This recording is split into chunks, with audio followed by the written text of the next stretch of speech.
Helo, siamai, a chroeso i'r ardd yma ar fynydd y gair y Maglan, ger Aberafan. Meddwl sy'n sôn am fan sydd yn go agos i fan hyn ac yn rhan bwysig o hanes yr ardal. Rwle fyddech chi, fel aelodau o'r fenter, yn gyfarwydd ag felly ddim yn sylweddoli ardd y cad sef un o fannau ucha Gorllewin Morgannwg, Foel Fynyddau. Nawr, mae Foel Fynyddau ei weld yn glir o ardal Castell-nedd, sydd ar yr ochr orllewinol o'r mynydd, ac wrth gwrs mae'r mynydd yn hofran yn uchel uwchben Dyffryn Afan, Gwmafan. Un o'r pethau mwy amlwg ar y mynydd heddi yw'r mast cyfathrebu enfawr sydd yn debygu i dŵr Eiffel falle ar ben y mynydd. Mae yna hanes ddiddorol iawn i'r mynydd yma. Mi oedd ar un adeg yn dal stac enfawr ar ei ben. A dyma'r cefndir ar ddechrau'r bedwaredd ganrif ar 15, dath diwydiant i'r cwm amaethyddol yn benna.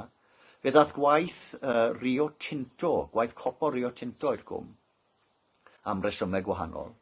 Roedd y broses o gynhyrchu'r copor yma yn creu tipyn o lygredd gwenwynig iawn, oedd yn lladd cnydau ac yn lladd anifeiliaid, ac felly fe benderfynodd nifer o tirfeddianwyr a'r ymieithwyr dan arweiniad Phort Talbot, oedd hefyd yn berchen ar dir yr ymieithyddol yn y cwm, i fynd ar diwydianwyr yma i'r llys. Ond nath hi ddim mor bell â hynny, achos fe benderfynon nhw wedyn ddelio'r llygredd mewn ffordd hollol unigryw. Fe godon nhw simnau dros 1,000 o droedfeddi o hyd i dop Foel Fynyddau. Godon nhw dwnel 15 troedfedd o led ac 11 troedfedd o uchder. Yr holl ffordd i fyny ochr y fôl ar ochr Gwmafan, ac wedyn codi simnau ar ei bennau. Ac mae'n debyg bod y simnau yma un o rhyfeddodau'r os ar y pryd. Mae'n debyg o chi'n gallu weld mor bell i ffwrdd a dyfnaint a Chernyw. Ac wrth gwrs gyda'r nos gath e'r enw y Vesuvius Bai Abertawe, oherwydd mae'n debyg eich bod chi'n gallu gweld fflamau yn dod mas o'r tarth yma gyda'r nos ac yn gorleio'r ardal i gyd. Beth bynnag, fe arosodd y stac yna, wedi'r diwydiant fynd. Ond gyda'r rhyfel, yr ail rhyfel byd, fe sylweddolodd bobl wrth i gyrchoedd y Luftwaffe greu gymaint o niwed yn ardal de Morgannwg, fod na beryg fod y stac yma yn arwyddbost mewn ffordd i'r Luftwaffe, wrth i nhw ddod i fomio porthladdoedd Aberafan ac wrth gwrs Abertawe.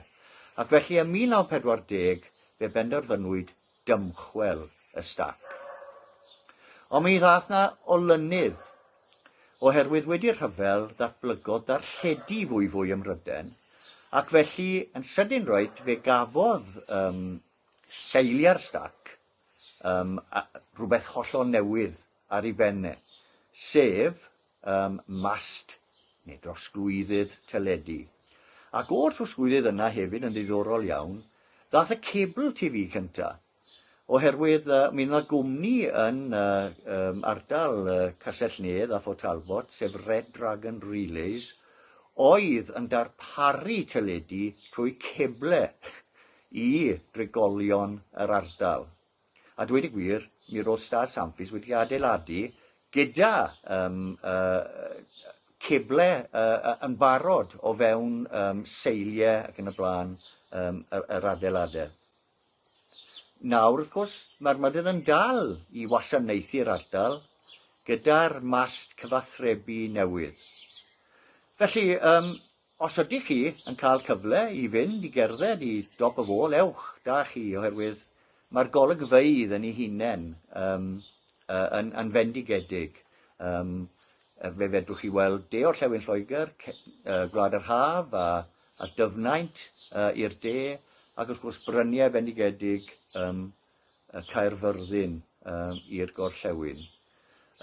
Da chi, os ewch chi, cofiwch am hanes Stac y Foel. Cadwch yn iach a cadwch yn saff.